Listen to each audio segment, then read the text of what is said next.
Monday Night Rugby on Off the Ball with Air Sport. Every Champions Cup and now every Pro 14 game only on the Air Sport pack. Rory O'Connor from the Irish Independent is in studio. Hello. Hi, Joe. You walked in and said, if you're here... Must be winter. Winter is coming. It sure is. Rugby season is back. Starts this Friday. Yeah. Leinster away to Cardiff. We have Munster Cheetahs. We have Ulster hosting the Scarlets on Saturday. Connacht against Glasgow as well on Saturday. The launch was last week, and it was interesting to watch the various pieces on the launch. Where is the Pro 14? Where is it going? These various think pieces. Certainly Martin Anayai, the chief executive. I botched his name pronunciation. It's an IE. Very, very lofty ambitions, talking about this as a global league, as one of the leading leagues in the world. And I would take it that the general reaction I saw, certainly in the Sunday papers yesterday, in the paper review, was a shrug of the shoulders and well, it's not quite there yet. Yeah, I think there's merits to the Pro 14. I think it does the job that the unions, who are stakeholders in it, wanted to do, in that it prepares the players to play international rugby better than the top 14 in France or the Guinness or the whatever Premiership. The Premiership is called now, the Gallagher Premiership I think it's called now. So I think you've got a bit of a struggle there, in that Martin and I, he's been brought in to build this product up and it's expanded, and we've gone to South Africa, we've got more teams, 2 conferences, he's got new broadcast deals, and there is there's signs of building there. But at the same time, because the unions have such control, you do not have the best players playing on a regular basis, and as a result the product from time to time is diminished, such as the launch of the season. So you're trying to build up a competition and launch into it, and we won't see the best players for 2 or 3 weeks, if not a little bit more.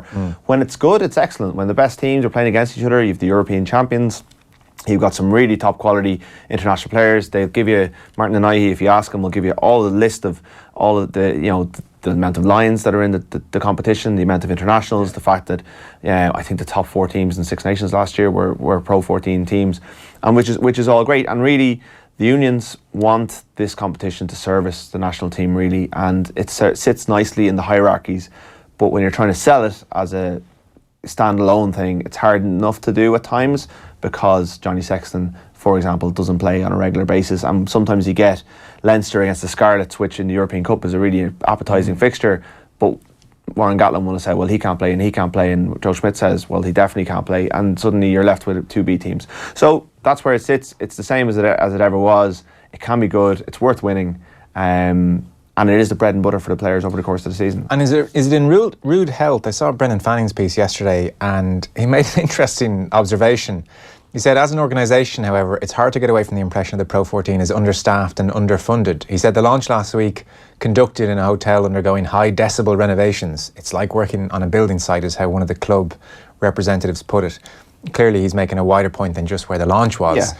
Do you get that sense from the Pro 14? They've just moved offices, so they're kind of, it looks like the Six Nations Lions Pro 14 Alliance is slowly branching off. The Lions have appointed a new MD, and they look like they're going to stand on their own 2 feet. The Six Nations are yet to appoint a CEO to replace John Feehan, who used to have an umbrella for all of them.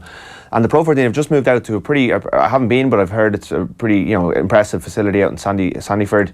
They have hired staff over the last couple of seasons, and Nahi is the first guy who's in charge of the whole thing, and he's come from motocross, which he built into something strong from very humble enough origins.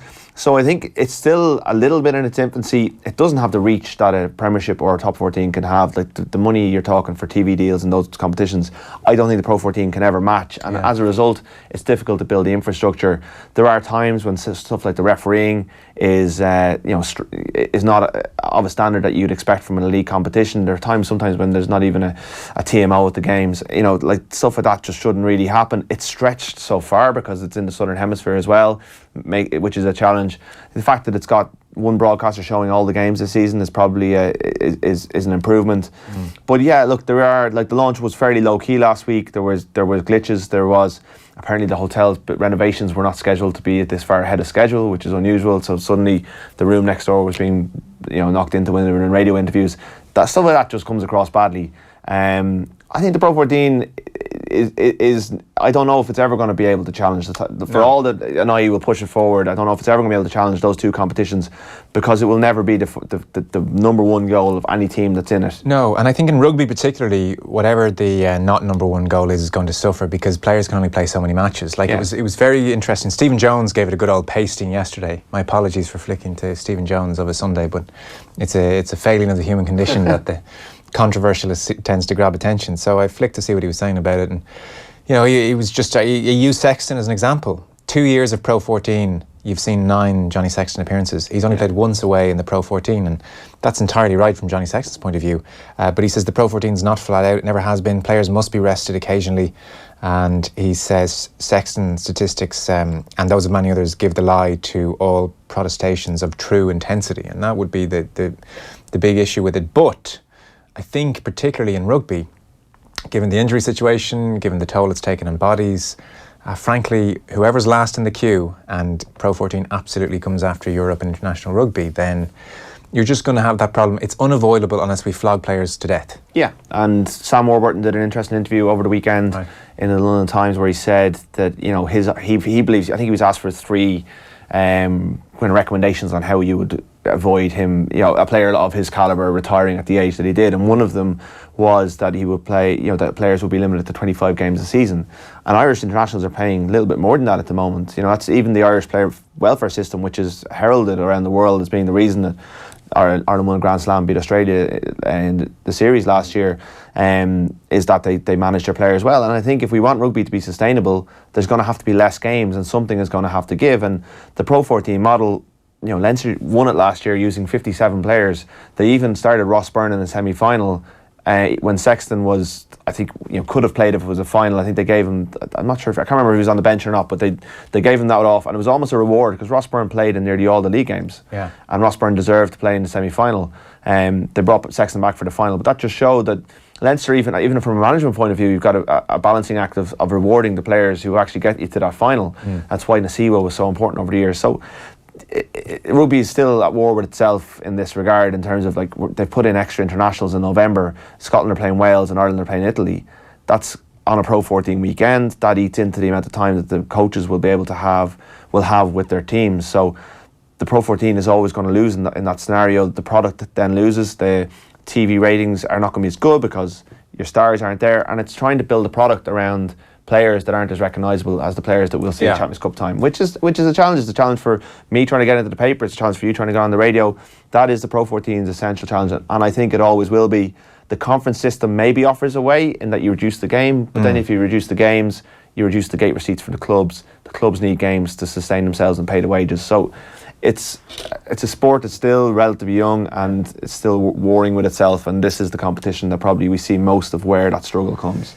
It's Monday Night Rugby with Air Sport, the home of rugby in Ireland, now very much the sponsor of rugby here and Off the Ball, and that brings in the TV deal. So Air Sport has come on board. There's still, as I understand it, so how people consume the product is key, so that brings in television. TG Carr are still going to show free-to-air games. Is it one per weekend? Yeah, I think that most of the Connacht games this season. Okay.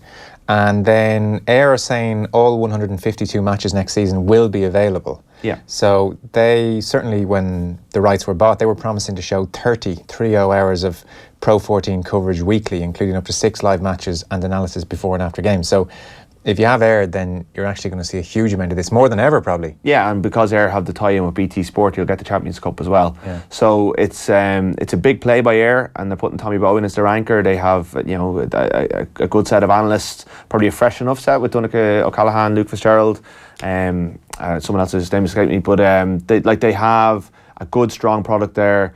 They put resources, I've seen their League of Ireland coverage. They when they have something, they go for it. So you'd hope that having everything there. Sometimes the Pro 14, we focus so much on the Irish teams because that's our focus, and we lose the kind of what's happening in Wales, and the competition suffers because it's across so many markets.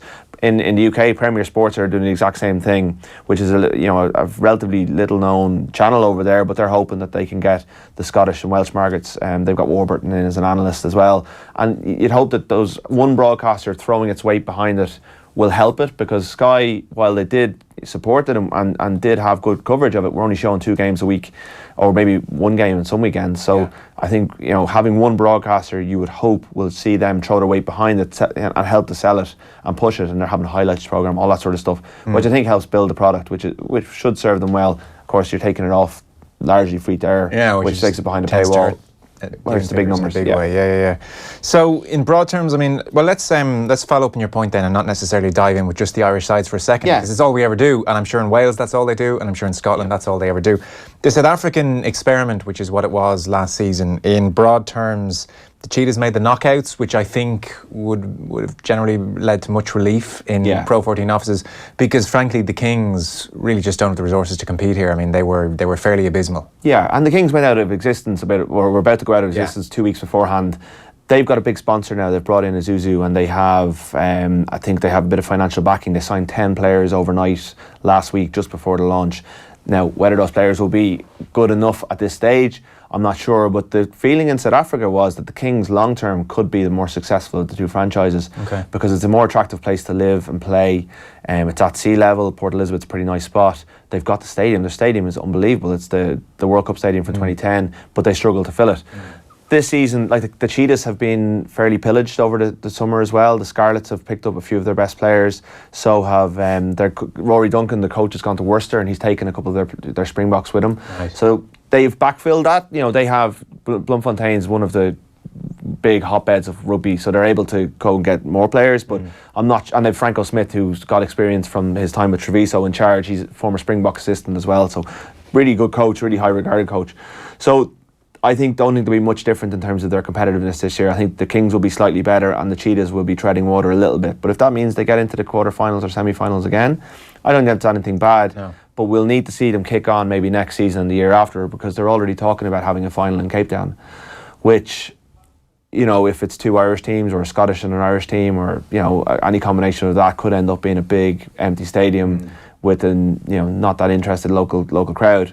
If the Cheetahs can get going, if the Kings can get going, you've got a massive market of absolutely rugby mad people who you can tap into, and there's the prospect of a few more of the provinces coming in down the line. So I think that's where they're looking to expand. I think the US thing is kind of has been left behind. I think they're looking at that market, and Rassie Erasmus is on the board now with the head of South African rugby as well. So that's where we're going. But this season, I think if they can get the Cheetahs back to the semi-finals or the quarter-finals, they'll have done pretty well. What about Scotland generally? I mean, Glasgow are kind of Glasgow, and you're not expecting a massive difference from last year. There's renewed signs of hope around Edinburgh. Richard Cockrell's gone in. People are saying he's already starting to make changes there and shape things in his image. You've 2 coaches in year 2, and one of them is one of the highest regarded coaches around, and Dave Rennie, who had an okay first season with Glasgow, but I think it was a little bit of a disappointment. And then you've Cockrell, who seems to be strengthening Edinburgh all the time, and they were really competitive last year. And I think when we look at, say, Connacht trying to bridge the gap between themselves, where they are this year and next year, you're looking at the Dragons will hopefully be better under Bernard Jackman. You're looking at Edinburgh will definitely be better because they've strengthened.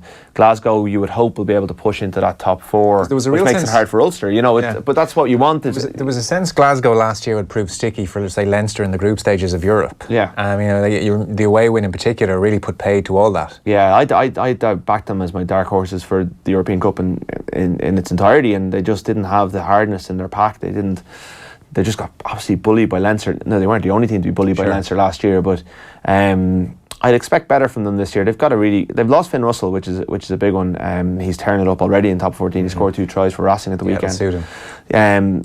So it's hard to know where Glasgow will go because he's such an important player for them. But I think the Scots will be decent this year. I think you'll still have the Scarlets. You'll still, like, the Ospreys are not great, but Cardiff should be better. Yeah. But I think you're going to see probably the same 6 or 7 teams will be the top teams again. Yeah, it feels that way. And it's year 2 for Bernard Jackman. Like, it's a really important year for him. Yeah. I think it was 2 wins in the league last year. It was fairly abysmal. So new owner, new players. I think they've a nice enough start as well. They've Treviso and Kings first. Yeah, and you imagine Ross Moriarty, Richard Hibbard. You've got a couple of really high caliber players there. You know, Hibbard might be coming towards the end, but you'd hope that he'll set good standards for the young players. He's talked a lot at the launch last week about how many young lads he's brought in and blooded, so he'll hope that stands to them. Because Jackman did hint last year when he was in studio that Gatland would be nudging players in the general direction of Dragons. They're looking over what we've done here. Yeah. Not least with Joey Carberry and Jordy Murphy this year. And so Jackman was feeling, I'm going to get a bit more help this year. Yeah, and it looks like he has. So I guess that has to turn into results now. It's hard to see where they're going to come from because the Italians are better, Connacht are going to be better. Yeah. It's everyone's scrambling for the same thing.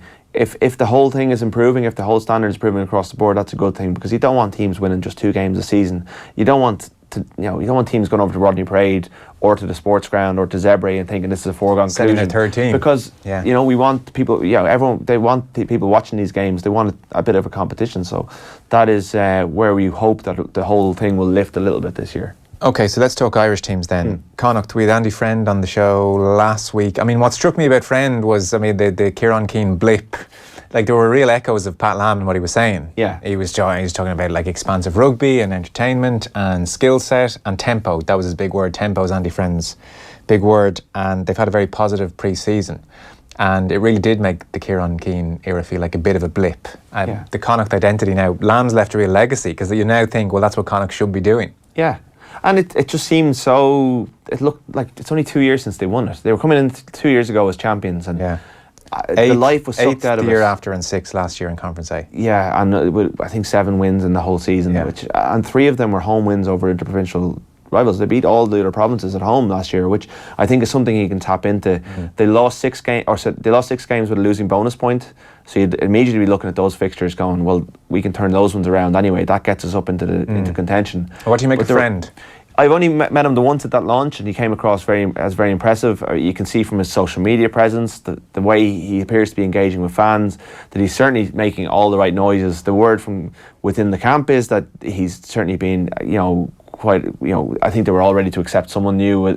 He's very much an antidote to the Kieran Keane style, which calling players out and all that stuff. And Kieran Keane wasn't popular behind the scenes after a couple of weeks. It just didn't work for whatever reason. So I think it's positive. I think it's 4 of the first 5 games are at home. I mean, you got to make that pay because Pat Lam, the year they won it, that season, their first couple of games were the ones they built it on, and suddenly they have momentum and they came through. Now that was the World Cup year. They made that count. It won't be quite as long before the internationals come back this time around, but with those home games, you would expect that they should be able to get a good head of steam up. And they've brought in Kyle Godwin, who's a Wallaby. They've got Horvitz, the out half. He's putting pressure on Jack Carty, who appears to be responding. You just hope that there's a bit of, they're able to generate a bit of momentum, because it was just doom and gloom last season, and they kind of fell off the radar a little bit, and it kind of went back to the bad old days where they were so far off that no one was talking about them. And that's a real shame, because it felt for 1 or 2 seasons there like it was real that Connacht were really part of the conversation. Yeah. So is knockout stages a great to good season for them? It's a good season. Yeah, I think for, like, you see, anytime a new coach comes in, it does take a season to bed in. So Andy Friend's talking about winning the thing, but I think if they get into the knockouts, that's it, and do well in the Challenge Cup, they can reflect on progress, because that's all you're looking for, really. Connacht are in Conference A with Munster, so you talk about another coach getting his feet under the table. Not very much applies to Van Gran. Like, Joey Carberry and Tyke Byrne coming in makes everyone feel much better about life. We'll get on to Zebo and how they've tried to replace him. Yeah. But Byrne and Carberry coming in, like we heard O'Gara last week talking generally to the media, seriously excited about what Carberry can do here, thinks he can make a huge difference. And Byrne makes that pack look very tasty as well. So, I mean, it's hard to know how you compare losing Zebo to what they brought in. So where are Munster? I think they're stronger. I think Zebo is a big loss, but in the same way as Donnacha Ryan was last year. But they brought in Mike Haley, from Sale, who's probably the less known of the trio that have come in, but he's a really good fullback who's Irish qualified. So I haven't seen much of him. So he's 23. He's played over 100 times in the Premiership. Yeah. He's qualified through his maternal grandmother, who's from Kerry. Yeah. He had played for the Saxons, but he's come over here on a 3-year deal, fullback, meant to have a bit of pace. Still very young, 23. Yeah. And all the players are saying he's impressing them in training, and I think they'll give him a good go at fullback, and he'll have the chance to fill those boots. And look, he's never going to be Simon Zebo, but there's times when they possibly needed something different than Simon Zebo, so you'd hope that he's going to just slot in there like for like to a degree, and they won't be weak. And they've got Conway as well. But I think Byrne really adds something. I think Byrne gives them a breakdown threat. He can play 6, he can play in the second row. He'll be managed a little bit because he played for Ireland. He won't play as much as he did in the Scarlets, and he has a challenge. He spoke last week about the challenge of trying to fit himself into the way the Munster play, because it's very different to the Scarlets. But really, if he was coming from another nation and he was coming in, you'd be looking at this guy going, what a signing. Serious, not that people aren't, but even in the last test in Australia, it was him and Jordan Larmour who won that last test. They were the ones driving the game for Ireland, who brought the energy, and that was at the end of a really long season. And then you have Carbery, who's going to be the great storyline of the first half of the season, to see how he gets on. We're not going to see him for a little while. He won't be playing this weekend, I don't think, because of his involvement in Australia. But I think everyone's looking forward to seeing him at the Aviva Stadium against Johnny Sexton in a couple of weeks' time. I think Carbery, how he adapts to life at Munster, how he puts the decision and the struggle of that decision behind him and buys into the Munster thing, how he fits in.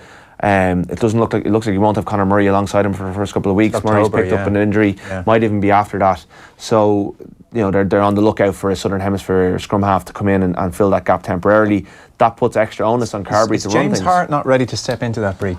Well, he would say yes, but they're looking for someone else. They've had him on their books for a year, and they're thinking they might need someone else. Duncan Williams is there as well, a lot of experience. But Carbery is going to be, I think he has to be aware that he is going to be the storyline for a lot of the first half of this season, because everyone is excited to see what he can do with a couple of games under his belt. And to what extent do we think Munster are going to have to change how they go about their business with Carbery as their 10? Well, I don't think they'll change a huge amount, because I think we've seen since the Rob Penny days a loosening of the way Munster play.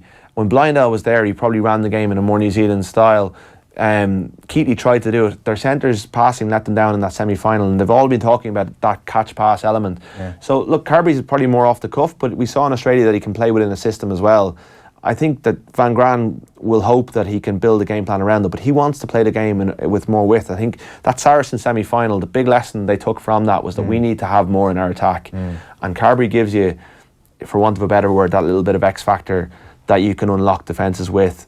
Now the centres, Tauday's going to be back I think next week. They have a lot of big Bosch merchants in the centre. They need to get them playing, but you can use them as decoys and go around the back of them. They've got a lot of good backs. This is not a limited Munster team, but they showed some limitations in that semi-final. But you'd hope Carbery can. No, it's really exciting, and if he sees a gap as much as Conor Murray, he'll make it. More so than Murray, he'll make a go for it. So that really changes what they can do. He's probably less afraid to demand the ball off Murray as well. I think Murray is the dominant force in that back line, but Carbery's not afraid to back himself. I presume Carbery will be on kicks. You would, I think so. I'm trying to think of who else in the Munster. Scannell can kick. So if they want to take the pressure off him, but he spoke that when he did his arm last year, he worked a lot on his kicking, and his kicking was pretty good in Australia from what I remember. So I think, certainly from the off he'll have it. I would certainly think Joe Schmidt will be saying, oh, he's got it. This guy has to kick for. If he comes on in a quarter final in next September or October and isn't kicking, where do we go? I saw Johnny Sexton was doing a lot of the interviews around the launch, and he managed to find a way to work in the phrase chip on our shoulder after one of the great seasons of all time, frankly. Now, to be fair, he's talking about the likes of Carbery and Murphy, and they've lost the Sewa and Heaslip as well, ultimately, although coped very well without Heaslip last year. But almost, trying to use whatever psychological tricks they can to get them in a point where they've got something to prove and they have to show some people. It almost feels beyond greedy to expect the same from Leinster, and yet, you have to cast your mind back. For so much of last year, they were European champions in waiting, and they fulfilled their destiny quite beautifully. And you would look at the general pack again, and you would say they're still favourites to win in Europe, let alone whatever happens in the Pro 14. Definitely. They'll have some competition in Europe, and the couple of the French teams have recruited really well. Saracens will be back, so I don't think they'll have it all their own way. I think it'll be, backing that up. There's a lot of players in there who've never backed it up before, who've had the most ridiculous first season playing at the top level. Your likes of your Levy, your James Ryan, but they just don't seem phased by they all went back from that Grand Slam and then suddenly bought into Leinster again and just drove on. So, but when Leinster won in 2009, they didn't win it in 2010. They struggled slightly to back that up. Injuries caught up on them as well. You just don't know what way that's going to go.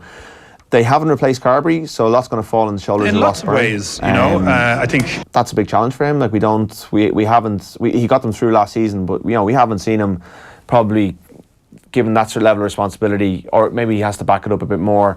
Tamane's come in, but he's known East and Assi. When Assi was the guy who ran things in the weeks when all the internationals were away, he drove the standards. So a lot of that's going to fall on Scott Fardy.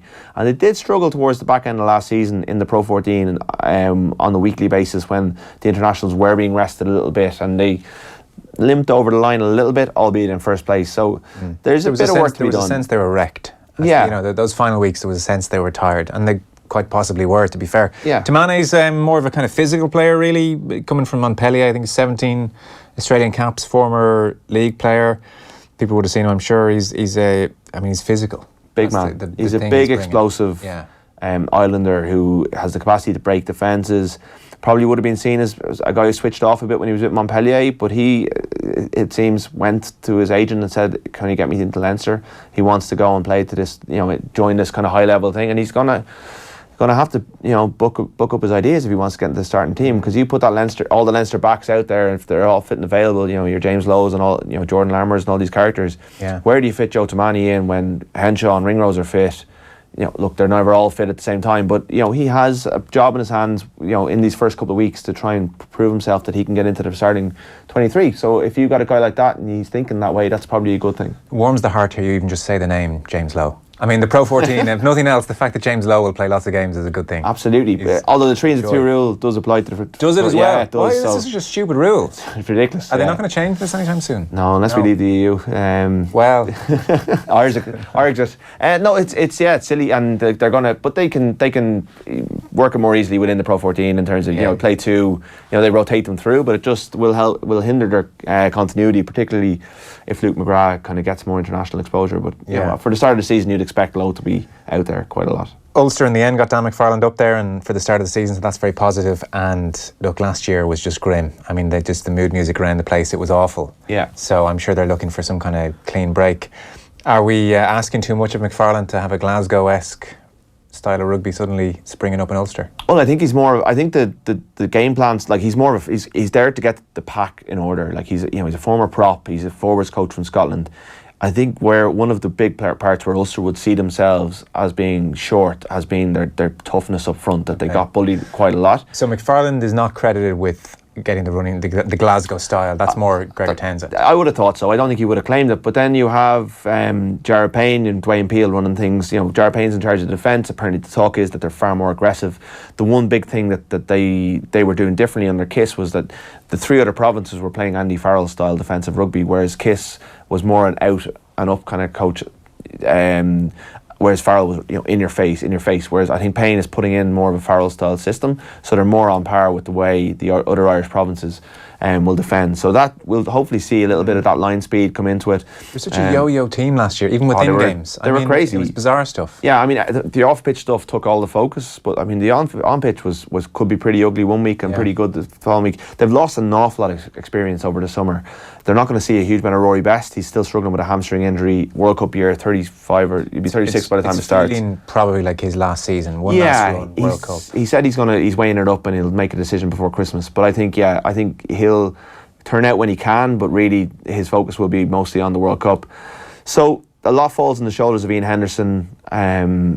They've got a new out half in Billy Burns, who comes from Gloucester, again an Irish qualified English guy. Brother Freddie played for England. A lot falls on his shoulders because he's walking in there and expected to run things from the start. Good player, but has not really nailed down. They brought in Cipriani to Gloucester to try and take over from him. There's a lot of intangibles. I was going to say it's hard to predict what's going to come out of there this year. Yeah, they've still got some really good players, but they've lost a hell of a lot of experience. Jared Payne, Paddy Jackson, out of the back line. Tommy Bowe, Andrew Trimble are gone. There's a lot of really big players for them over the last decade that have gone away, and they're bringing in a lot of kids, guys from Leinster like Jordy Murphy, Marty Moore, who have to settle up there, who have to try and put their own stamp on things in a new club. And McFarland is only coming in last week, which is a challenge for him as well. You'd hope that he's been in contact with them. Simon needs to be up there for a while. You'd hope the training standards will be up there with Ireland standards if you've got Ireland coaches up there. So I think they're going to be one of the really interesting things to watch in the first 6 weeks of the season is how Ulster adapt to this new system, adapt to their new coach, and hit the ground running after and put last year's Misery. basket case behind them. Basket case, I think, has become the de facto word, hasn't it? The Heineken Star comment of the week is back, obviously, for the rugby season. So if you win, we announce it every Friday. There's lots of tickets up for grabs. There's going to be more tickets than ever up for grabs this year. Some nice Heineken merchandise as well, including some very fancy off-the-ball branded bottles. So one early entrant for the win is Hayley Smith, who is watching on Instagram. And she was talking about Beauden Barrett, who's rather good. And she says, with the World Cup in mind, maybe he'll change careers before next September. Maybe he'll decide he really wants to be an architect or something cool. That'd be nice. It sure would. If Beauden Barrett could just, Seize off. Just see the bigger picture in life and go and do something else. Look, they were fairly awesome, and even Michael Cheika, such as the dominance New Zealand are showing, is having to field questions about his future and getting very cranky, as you might imagine. I know you didn't see all of New Zealand at the weekend, but the general theme is they're really shaping up well, and the New Zealand press are unbelievably confident. Now that they've won a few World Cups, now they're allowing the arrogance to come out a little bit. Absolutely, and why wouldn't you? In fairness, if you're that good, I can see why people would get carried away. But I think this just confirms what we've seen since the 2015 World Cup, when the Southern Hemisphere dominated on Northern Hemisphere soil, that the balance of power has shifted, and the second, third, fourth best teams in the world are all in the Northern Hemisphere now. I think Australia, South Africa have fallen back hugely. I think Argentina are still finding their way. I'm sure they'll explode to life come the World Cup, but I think that the real contenders for New Zealand are up here, are Ireland, England, if they can get their act together again, Wales and Scotland. I don't know if anyone will be strong enough to beat them, but we saw when the Lions went down there with limited preparation, they were able to go toe-to-toe with the All Blacks. I think Ireland will go toe-to-toe with them in November. I think England probably will as well. You're optimistic, by the way. You're hopeful England are going to get their ships sorted out. I don't know about hopeful, but yeah, I don't know if they can go if it can keep going as badly. There's big talk with John. Of course it can, but disintegrate. Yeah, and I suppose there's enough time in there for them to get rid of Eddie Jones and still get their act together, because they've a hell of a squad there. Yeah. But John Mitchell there's talk that he's going to come in as a kind of an attack guru on big money. He's the coach in the Bulls, former All Black coach. They're talking about buying him out of his contract and bringing him in to try and rescue their attacking game. I think England will be okay. It might go down for a little bit longer, but they're still really good quality. But I think what's happened is that Australia and South Africa, weakened a bit by French and English money, because the players have had to leave, have come to this side of the world, have fallen away, and the Rugby Championship has become really uncompetitive. Australia, they were good in the summer against Ireland, but they fell away from tackles. Their line-out was a shambles. Their scrum was really poor. I don't think New Zealand will have it that easily against the Northern Hemisphere side. I'm not saying Ireland will beat them. I'm not saying that they're not going to win the World Cup, but I don't think they'll have it all their own way. Yeah. What was it you were just saying off air? One of the New Zealand papers basically crowned them champions already? Yeah, the New Zealand Herald's banner headline in today's paper, I think, was something like, "Give us the World Cup now," or "Why bother show up in Japan?" It's still 18 months to go. There's still a lot of rugby water on their bridge, or rugby to play. Beauden Barrett could pick up, God forbid, an injury, and they'd have to put Lima Sabawanga in. Or no, Lima Sabawanga's gone, Aaron Cruden's gone. They're both in the Northern Hemisphere. Then they put in Richie Mo'unga, who's playing for the Crusaders, but he's no international experience. So they've got similar issues to Ireland beneath it. Their depth is probably better, but still, take a couple of players out of it, they can be weakened. Look, they're brilliant. Beauden Barrett scored 4 tries against Australia on Saturday. You can't undermine that performance. Yeah, they are outrageous. superb. But they're not unbeatable. Ireland showed that in Chicago, and I wouldn't go handing over to Webb Ellis, or I wouldn't just leave it in New Zealand. I'd bring it to Japan just in case. Yeah, okay. Rory, a long season ahead. I'm sure you'll be in the Irish Independent a lot over the next couple of weeks. Thanks very much. Thank you. Monday Night Rugby on Off the Ball with Air Sport. Every Champions Cup and now every Pro 14 game only on the Air Sport pack.